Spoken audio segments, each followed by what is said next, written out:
آج 8، 9، 10 ذی الحجہ جمعرات جمعہ ہفتے کے دن یہ وظیفہ پڑھنے والا رب سے جو مانگتا ہے شام ہونے سے پہلے مل جاتا ہے۔ یہ دن سال میں صرف ایک بار آتے ہیں، خدا را یہ موقع ضائع مت کرنا۔ بسم اللہ الرحمن الرحیم۔ 8، 9، 10 ذی الحجہ جمعرات جمعہ ہفتے کے دن کا ایسا خاص وظیفہ لے کر آپ کی خدمت میں حاضر ہوا ہوں، جسے پڑھنے والا رب سے جو مانگے گا مل جائے گا۔ آج یہ وظیفہ پڑھتے ہی تقدیر کے بند تالے کھل جائیں گے، مقدر کا ستارہ چمک اٹھے گا۔ وہ جو ساری عمر نہ مل سکا آج یہ وظیفہ پڑھتے ہی مل جائے گا۔ اگر آپ نے رمضان مبارک کے مہینے کو لاپرواہی میں گزار دیا، اس بابرکت مہینے میں بھی آپ رب کریم کو راضی نہ کر سکے، اپنی من چاہے حاجات بھی پورا نہ کروا سکے، تو میرے آپ سے ہاتھ جوڑ کر گزارش ہے، آپ بھی وقت ہے، ابھی بھی موقع ہے، خدا را اس موقع کو ہرگز بھی ضائع مت کرنا۔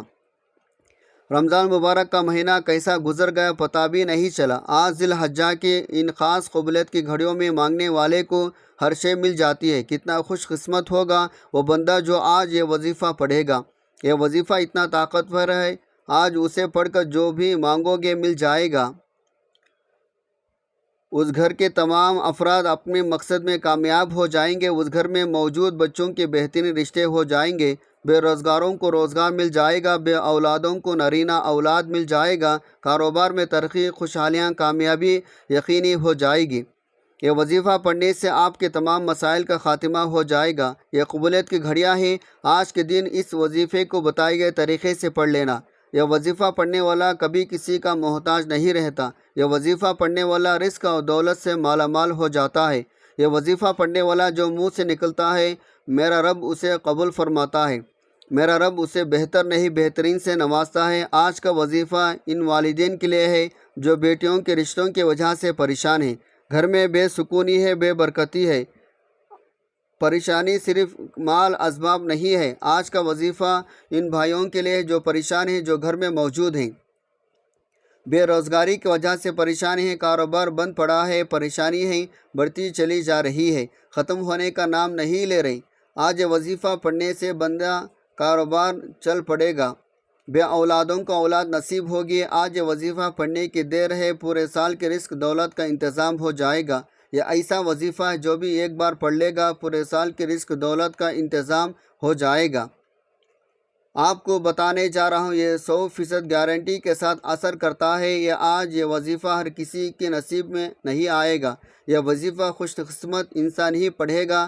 آج یہ وظیفہ پڑھنے کی توفیق صرف اسی کو ہوگی جسے رب کی ذات رزق دولت سے نوازنا چاہتی ہے۔ یہ دن جب آتے ہیں تو اپنے ساتھ نصیب تقدیر کے فیصلے لے کر آتے ہیں، اس لیے آج کے وظیفہ بڑا ہی اہمیت کا حامل ہے۔ آج کے دن یہ 1 منٹ کا وظیفہ آپ کے پورے سال کے فیصلے کرے گا۔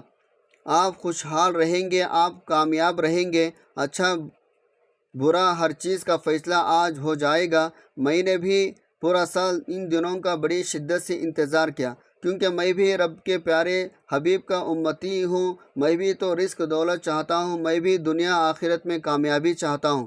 آج آپ کے لیے ایک ایسا مجرب وظیفہ لے کر آیا ہوں۔ آج اس وظیفے سے کوئی بھی محروم نہ رہے۔ جو کوئی سارا سال سکون پانا چاہتا ہے پھر اس وظیفے کو لازمی پڑھ لیں۔ آپ چاہے پاکستان سے، سعودی عرب سے، بنگلہ دیش، انڈیا سے، کسی بھی ملک سے ہو، آپ کے ملک میں ذی الحجہ کے 8، 9، 10 تاریخ جمعرات جمعہ ہفتے کا دن آ جائے، آپ نے وظیفہ لازمی پڑھنا۔ آپ کا دکان پر ہے، دفتر میں ہے، کاروبار میں ہے، سفر میں ہے، جس کو جب جہاں جیسے وقت ملتا ہے آپ نے یہ وظیفہ ضرور پڑھنا ہے، کسی صورت اس وظیفے کو نہیں چھوڑنا۔ تو آئیے ناظرین، اب جان لیتے ہیں آپ نے اس وظیفے کو پڑھنا کیسے ہے، کن کن باتوں کا خاص خیال رکھنا ہے۔ لیکن اس سے پہلے اگر آپ اس چینل پر نئے ہیں اور آپ نے ابھی تک اس چینل کو سبسکرائب نہیں کیا تو خدا را اس چینل کو ابھی سبسکرائب کر لیں، کیونکہ ایسے بہت سے وظائف، بہت سے اعمال آپ کے حوالے ڈیلی بیسس پر کرتا رہوں گا انشاءاللہ۔ اب عمل کیا ہے؟ ماہ ذی الحجہ کے 8، 9، 10 تاریخ جمعرات جمعہ ہفتے کے دن آپ کو جب جہاں جیسے وقت مل جائے، باوضو مصلی پر بیٹھ کر چلتے پھرتے آپ نے سب سے پہلے نبی صلی اللہ علیہ وسلم کی ذات مبارکہ پر